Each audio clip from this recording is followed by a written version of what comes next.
오늘은 스가랴서 13장 1절의 말씀을 가지고 아름다운 동행 스가랴에 대한 말씀을 증거하도록 하겠습니다. 학개, 스가랴, 말라기 선지자, 이 세 명의 선지자가 구약 성경 마지막에 세 명의 선지자다라고 말씀을 드렸어요. 그래서 오늘의 주인공은 스가랴입니다. 스가랴. 그래서 이 시대적인 배경을 조금 더 한 번 더 살펴보고 그리고 말씀을 깊이 들어가면 좋을 것 같습니다. 그 다음 슬라이드 한번 보여주시죠. 자, 북왕국 이스라엘은 끊임없이 우상을 섬겼지요. 하나님께서 말씀의 선지자를 통하여 그들을 경고했는데도 불구하고 그들은 하나님께로 돌아오지 못했습니다. 결국 하나님께서는 아수르라고 하는 큰 나라를 통하여서 북왕국 이스라엘을 멸망당하게 하였죠. 그래서 결국 아수르라는 나라는 어떤 정책을 이제 펼쳤냐면은 이스라엘 사람들을 아수르 땅으로 반을 데려가고 또 아수르 사람을 반을 또 이스라엘 나라 가운데 섞여 놔서 혼혈 정책을 사용하였습니다. 그래서 사마리아라고 하는 굉장히 이상한 공동체, 굉장히 이상한 민족이 태어나게 되었죠. 하나님의 백성도 아닌 것이, 세상 사람도 아닌 것이. 그래서 결국 하나님 반, 세상 반, 우상 반, 하나님 반 이렇게 섬겼던 이스라엘 백성들의 그 모든 정체성이 그들의 삶의 모습을 통해 다 드러나게 된 것입니다. 그래서 우리가 아는 것처럼 다시 바벨론 포로에서 옛 땅, 고토의 땅, 예루살렘으로 돌아와서 성전과 성벽을 재건하려고 할 때 가장 반대하고 가장 괴롭힌 민족이 사마리아 백성들이었다라는 사실을 알 수 있죠. 하나님을 모르는 사람들도 아닌데 스스로 하나님을 여직 이제 계속해서 우리는 예배했다라고 말하는 사람들인데 그들이 앞장서서 성전 재건의 공사와 성벽 재건의 공사를 회방하였다라는 사실은 굉장히 충격적입니다. 그래서 북왕국 이스라엘 그 오랜 역사 동안 끊임없이 하나님과 우상을 함께 섬기면서 세상도 또 하나님의 나라도 함께 섬기는 어우렁더우렁 그렇게 양다리를 걸친 삶을 살아가다가 결국은 사마리아라고 하는 굉장히 괴물과도 같은 모습의 민족이 되고 말았다라는 사실을 우리는 알 수가 있는 것이지요. 그런데 남유다도 별반 다를 것이 없었습니다. 하나님께서 끊임없이 선지자들을 보내셔서 경고의 음성, 회개의 음성을 하나님께서는 전하셨지만 그들은 순종하지 않죠. 결국은 그들은 바벨론이라는 나라로 말미암아 멸망당합니다. 그리고 그 민족이 이제 바벨론 땅으로 포로로 사로잡혀 가는 것이죠. 그래서 70년 동안 포로 생활하였다라는 상황을 우리는 알 수 있습니다. 그 포로 생활하면서 다니엘도 거기에서 등장하고 그 세 친구도 거기에 등장하게 되는 것이지요. 그래서 이제 그 다음 슬라이드 한번 보여주실까요? 바벨론의 역사를 하나님께서 끝내십니다. 오늘 스가랴서를 우리가 함께 읽었는데 스가랴서 전체에는 만군의 여호와라는 이름이 53번이나 등장해요. 그 짧은 스가랴서의 내용 중에 만군의 여호와라는 이름이 계속 등장하는 것은 하나님이 온 세상의 주권자다라는 사실에 대해서 이스라엘 사람들에게 계속 가르쳐주고 계시는 것이죠. 우리의 눈에 볼 때는 큰 나라들이 보이고 우리의 눈에 볼 때는 왕들이 보이지만 그 모든 나라와 왕들을 세우시고 허무시기도 하고 그리고 모든 역사를 주관하시는 분이 하나님이시다라는 사실에 대해서 계속 강조하고 있는 것입니다. 그래서 그 어마무시하던 강대국 바벨론을 하나님께서는 무너뜨리시고 바사라는 나라를 세우세요. 바사라는 나라가 성경에 등장하는데 이제 바사는 우리가 이제 학교에서 배웠던 말로는 페르시아입니다. 그래서 바사라는 이 나라 가운데 고레스, 다리오, 아하수에로, 아닥사스다 이 네 명의 왕이 성경에 등장합니다. 그래서 고레스 왕은 하나님께서 성령으로 감동하셔서 조서를 쓰고 다시 이스라엘 백성들을 고토의 땅으로 돌아갈 수 있도록 허락하는 그런 왕이 첫 번째 바사의 왕 고레스 왕이 될 수 있겠습니다. 그는 마치 하나님께서 성령의 기름을 부으셔서 하나님의 종처럼 그렇게 하나님 말씀을 신실하게 따랐던 왕이었죠.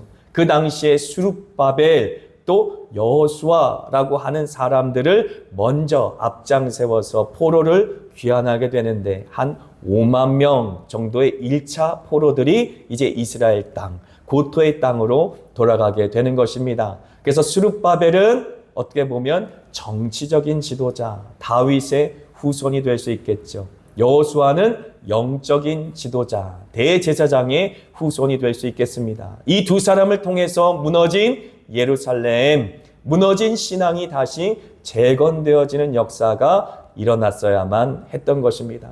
하지만 주변의 그 모든 방해, 특별히 사마리아 땅의 방해로 말미암아 그들의 힘은 약해졌고 또 내부적으로도 결속력이 약해져서 아무런 일을 하지 못하고 16년 동안이나 성전 재건 공사는 중단되고 마는 것이죠. 외부의 이 방해가 문제가 아니었어요. 내부적으로 백성들이 한 마음이 되지 못하니 결국은 스룹바벨이 아무리 다윗의 후손이라 할지라도 여호수아가 아무리 영적인 대제사장의 후손이라 할지라도 그들의 리더십을 발휘하지 못하고 16년 동안이나 두 손 두 발 다 놓고 쉴 수밖에 없었던 것이지요. 그때 다리오 왕 시대에 하나님께서는 선지자인 학개 그리고 스가랴를 선택하시고 그들을 다시 보내셔서 그들을 통해 하나님의 말씀을 증거하게 하십니다.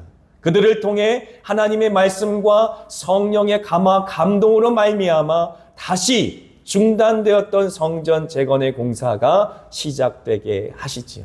그리고 아하수에로 왕은 우리가 다 아는 것처럼 에스더, 우리가 그 전에 살펴보았던 에스더 여왕이 있었던 시대의 왕이었고, 그리고 아닥사스다 왕 시대에 드디어 에스라와 느헤미야가 등장하는 것이죠. 마지막 3차 포로 귀환이 이루어지고 성벽이 재건되어지며 무엇보다 무너진 신앙이 회복되어지고 학사 에스라를 통하여서 구약 성경의 말씀이 정리될 뿐만 아니라 그 말씀을 풀어서 가르칠 때에 성도들의 마음이 뜨거워지고 그리고 그래 우리가 하나님의 일을 함께 하자라고 하나님 나라에 대한 꿈을 함께 공유하는 그런 역사가 그 땅 가운데 일어나는 것이지요. 이러한 그림을 갖고 스가랴를 한번 바라본다면 그 다음 슬라이드 한번 보여주세요.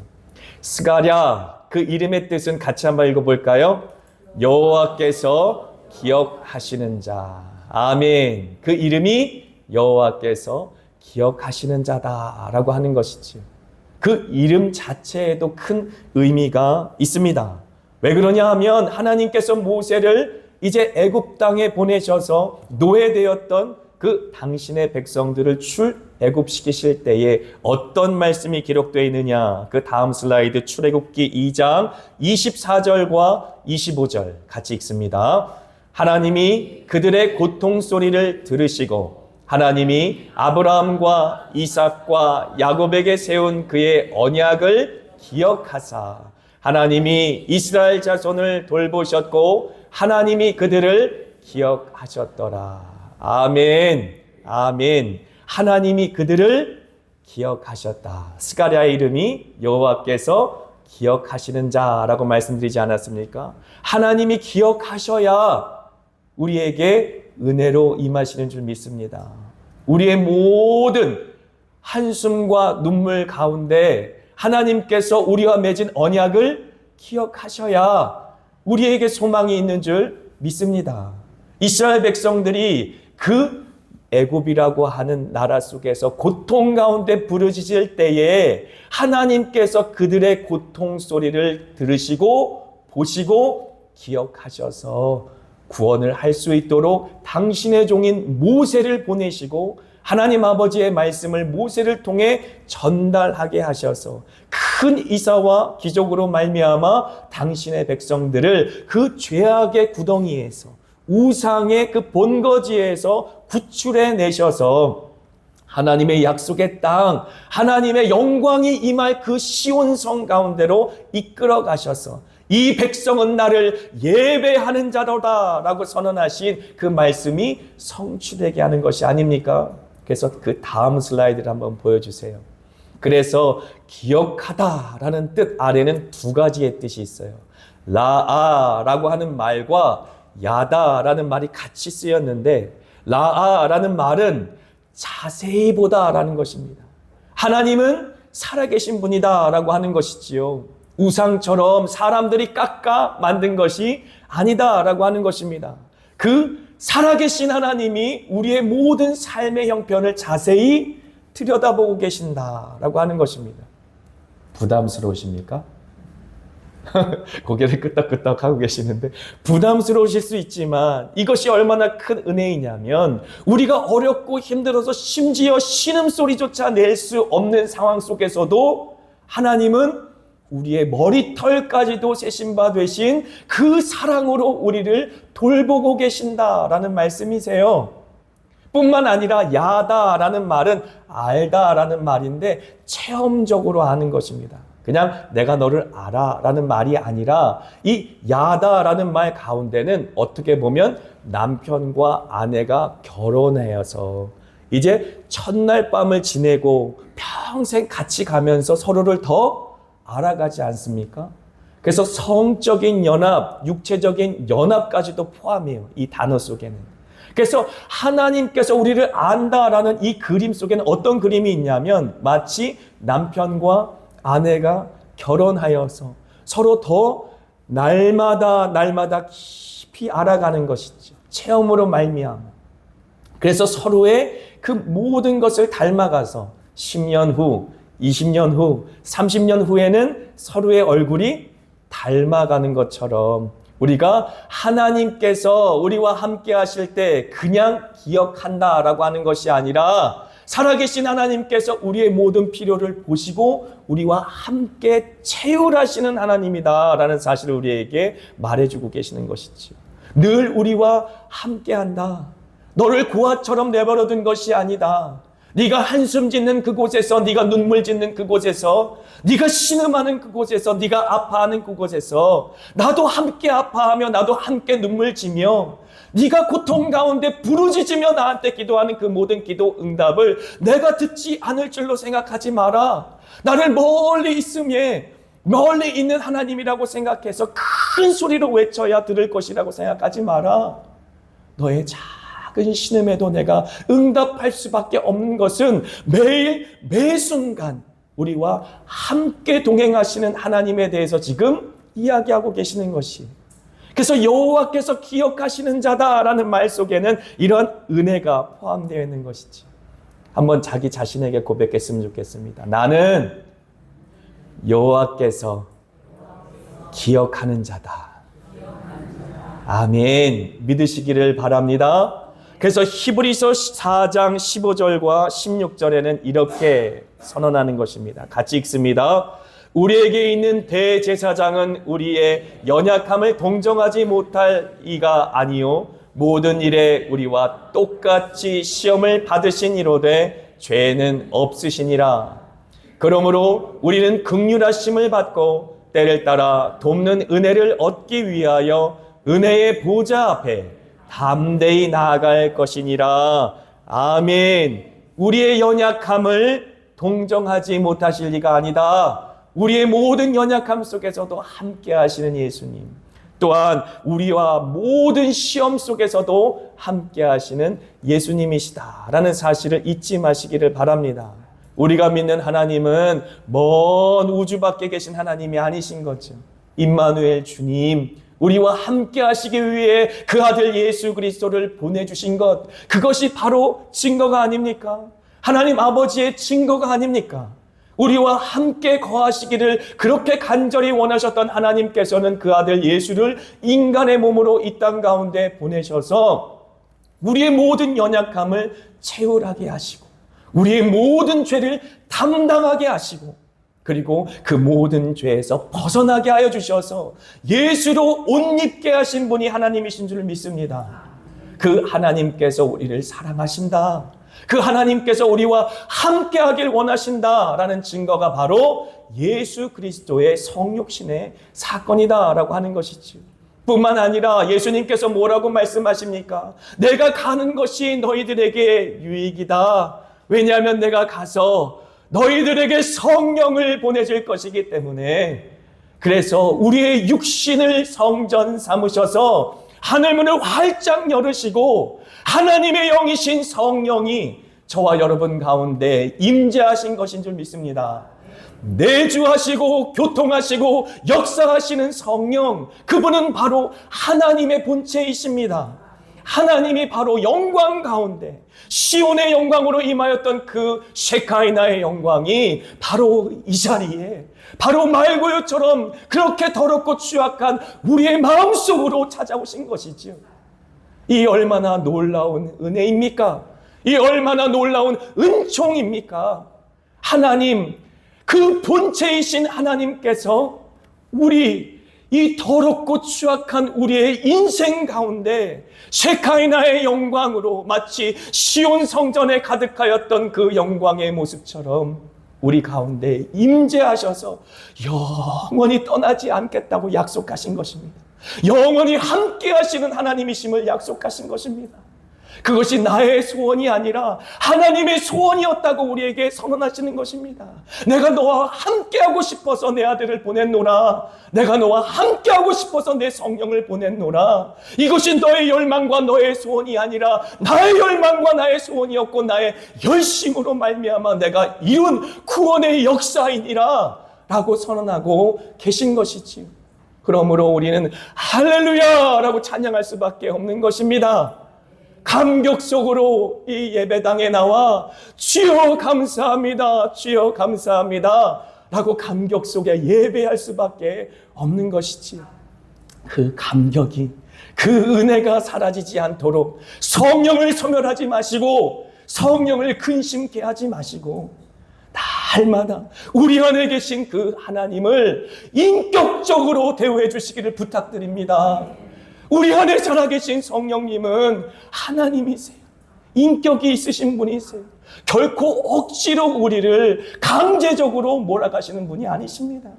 그러므로 우리가 사랑하는 만큼, 우리가 섬기는 만큼, 우리가 헌신하는 만큼, 우리가 하나님 앞에 우리 마음과 심령을 다 쏟아내어 드리는 만큼 하나님도 우리 가운데 가까이 오시고 하나님도 하나님의 것으로 우리를 채워주시고 오직 예수 그리스도 그 이름으로 우리 마음과 심령 가운데 채워주시는 분이 하나님이신 줄 믿습니다. 그래서 예수로 충만하다. 라는 그런 아름다운 신앙의 고백이 저와 여러분의 고백이 될 수 있기를 축복합니다. 아멘. 그래서 주님께서는 그러한 놀라운 은혜와 사랑으로 우리 가운데 임하신 것이지요. 그 사건에 대해서 스가랴서는 너무나 잘 증거해주고 있는 것입니다. 스가랴 선지자는 예루살렘 자체만의 회복을 이야기하고 있지 않습니다. 이 땅 가운데 궁극적으로 모든 죄인들을 회복하실 구원자 예수가 올 것이다 라고 선언하고 있는 것이지요. 이 망가져버린, 죄로 무너져버린 하나님의 계획과 목적을 다시 회복시키실 그 구원자 예수께서 이 땅 가운데 오실 것이다 라고 분명하게 구원의 메시지를 증거하고 있는 것입니다. 스가랴서 9장 9절 말씀 우리 함께 읽습니다. 시온에 따라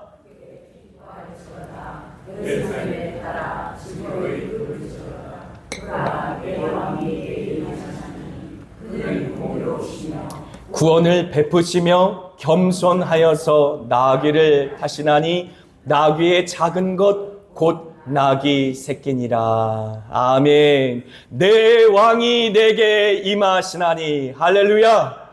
우리의 왕 되신 예수님께서 이 자리에 임하신 줄 믿습니다. 이 약속의 말씀대로 예수님께서는 예루살렘에 나귀를 타고 입성하시지 않습니까? 정복자라면 말을 타고 예루살렘에 들어가셨을 거예요. 하지만 평강의 왕이신 예수님께서는 나귀를 타시고 겸손한 모습으로 예루살렘에 들어가십니다. 그 구원자 예수 그리스도는 바로 세례 요한이 증거하였던 것처럼 하나님의 어린 양으로 예루살렘 가운데 들어가시기 때문에 겸손한 모습으로 예루살렘 가운데 입성하시는 것이지요. 하지만 스가랴 선지자는 또 무엇을 예언합니까?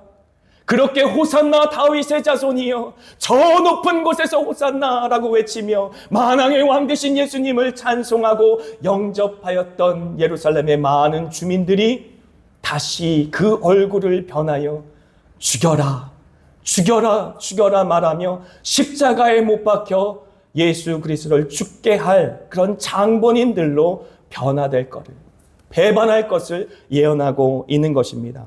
스가랴서 11장 12절의 말씀입니다. 같이 한번 읽습니다. 그들이 곧 은 30개를 달아서 내 품삯을 삼은지라. 아멘. 가룟 유다가 은 30에 예수님을 판 것을 시작으로, 가룟 유다만 그렇게 예수님을 팔았습니까? 그렇지 않다라고 하는 것이죠. 수많은 예루살렘의 주민이 예수님을 배반하였고 예수님을 로마의 군병 가운데 팔았다라는 사실을 우리는 알 수 있는 것입니다. 그리하여 예수님은 그 모든 죄를 담당하시고 십자가에 못 박혀 죽으실 것에 대해서 스가랴 선지자는 또한 예언합니다. 12장 10절의 말씀입니다. 같이 읽습니다.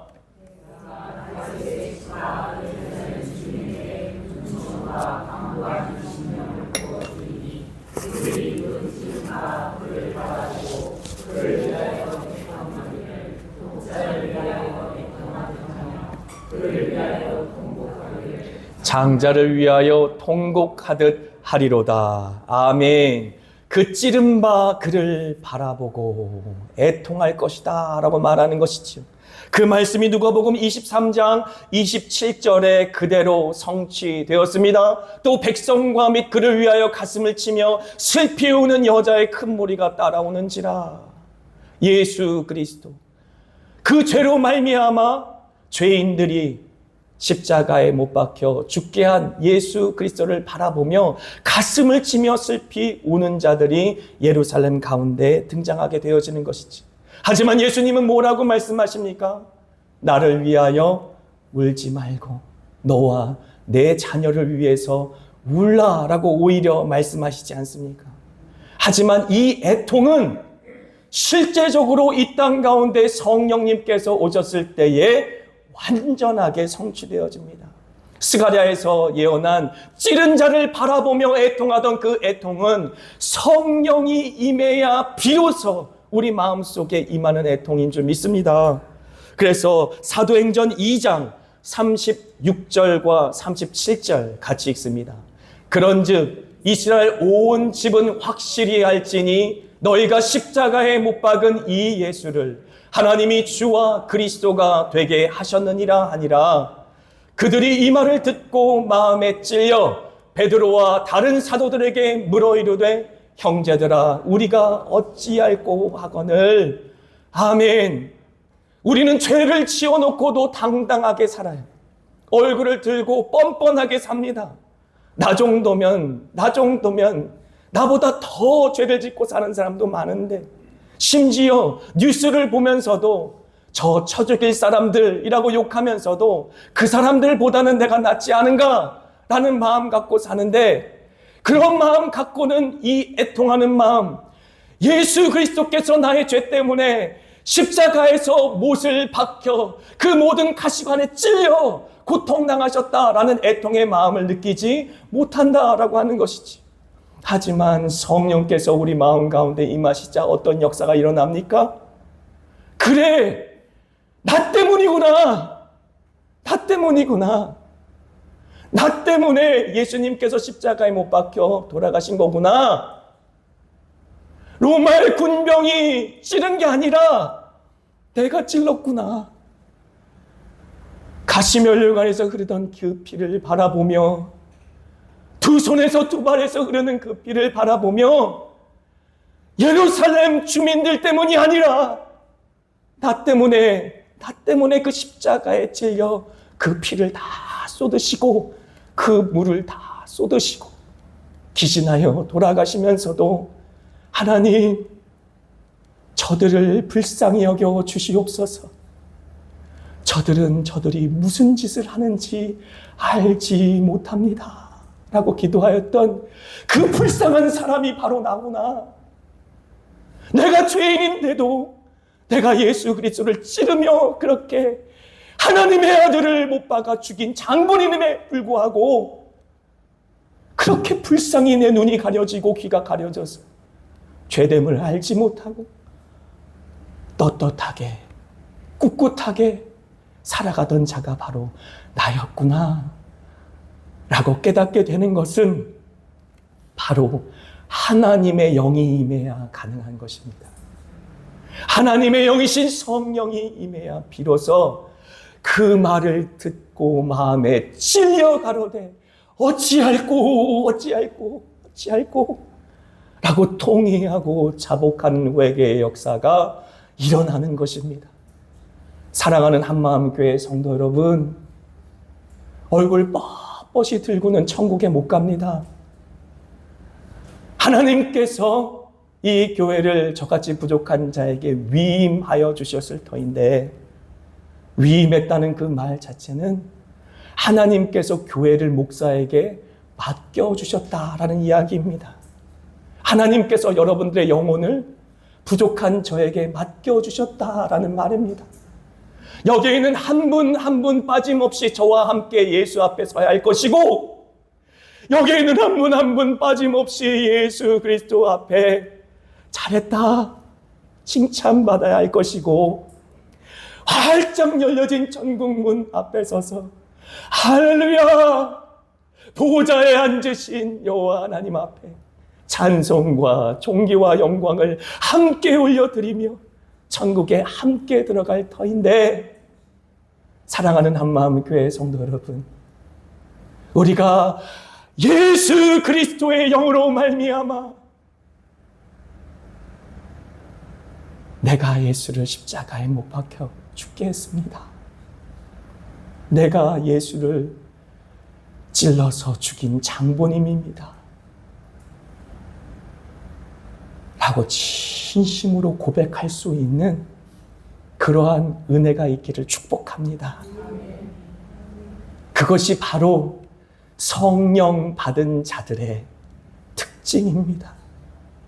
나 같은 죄인 살리신 주 은혜의 놀라와 잃었던 생명 찾았고 광명을 얻었네. 아멘.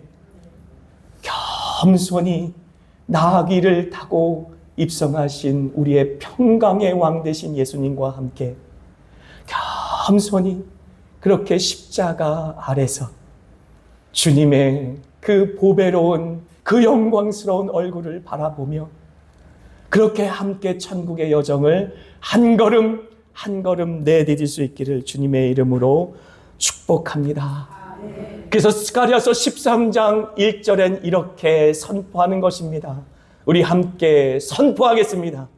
그날에 죄와 더러움을 씻는 셈이 다윗의 족속과 예루살렘 주민을 위하여 열리리라.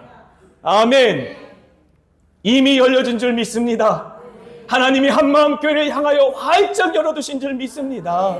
주님께 나오기만 하면, 주님께 부르짖기만 하면, 주님께 마음을 쏟아놓기만 하면 하나님께서는 이미 열려진 그 생명샘을 통하여서 우리를 마시우게 하실 것입니다. 우리의 가라앉은 목을 죽이실 수 있도록 그렇게 축복하실 것입니다. 영원토록 솟아나는 그 성령의 샘으로 말미암아 우리를 만족해 하실 것입니다. 우리의 눈에서 솟아나는 그 모든 눈물을 씻겨 주실 것이며 이 땅에서도 천국을 맛볼 수 있도록 그렇게 천국의 맛보기로 한마음교회를 천국의 예표로 그렇게 삼으실 것입니다. 사랑하는 한마음교회 성도 여러분, 교회에 나올 때 너무 기뻐서 찬양이 막 넘쳐나, 나도 모르게 어렸을 때 뛰던 그 걸음처럼 이렇게 깽깽이를 뛰면서 교회에 나왔던 기억 있으십니까? 저는 있어요. 처음 예수님 믿고 처음 교회에 나갔을 때 너무 그것이 천국 같아서 이 땅에 임한 천국 같았어요. 사랑하는 한마음교회 성도 여러분, 우리가 그러한 천국의 맛보기가 될 수 있습니다. 왜냐하면 성경이 약속한 약속이기 때문에 그렇습니다. 우리 한 사람 한 사람이 생명샘이 될 수 있습니다. 그것이 바로 성경이 약속한 약속의 말씀이기 때문에 그렇습니다. 누구든지 예수 믿고 성령 받으면 그 배에서 생수의 강이 흘러납니다. 그래서 바로 세상에서는 맛볼 수 없는 사랑과 기쁨이 한마음교회에 나오면 넘쳐나서 세상에서 죽어가는 많은 사람들, 소망 없는 많은 사람들, 심지어 자신의 생명을 끊고자 결심했던 사람들조차도 예수 그리스도의 이름 앞에 온 삶을 헌신한 우리 한마음교회 성도들 모임 가운데 오면 살아납니다. 천국을 맛보게 됩니다. 할렐루야. 그 비전이 이 부족한 목사의 마음속만 있는 것이 아니라 여기 있는 모든 성도들에게 공유되기를 축복합니다. 한 성령 안에 그 비전이 함께 심겨지기를 축복합니다. 우리가 한마음 교회란 이 건물 말고 예수 그리스도께서 우리의 몸된 참으로 우리의 머리가 되셔서 우리의 서로의 지체가 사랑으로 이어져 가고 하나가 되어지는 놀라운 축복. 그래서 교회가 너무 좋고 기뻐서 교회 오면 집에 가기 싫고 24시간 기도가 끊이지 않고 교제가 끊이지 않고 찬송이 끊이지 않고 아이들의 웃음소리가 넘쳐나는 그러한 놀라운 은혜와 축복이 한마음 교회에 임할 것을 믿습니다. 할렐루야. 아멘.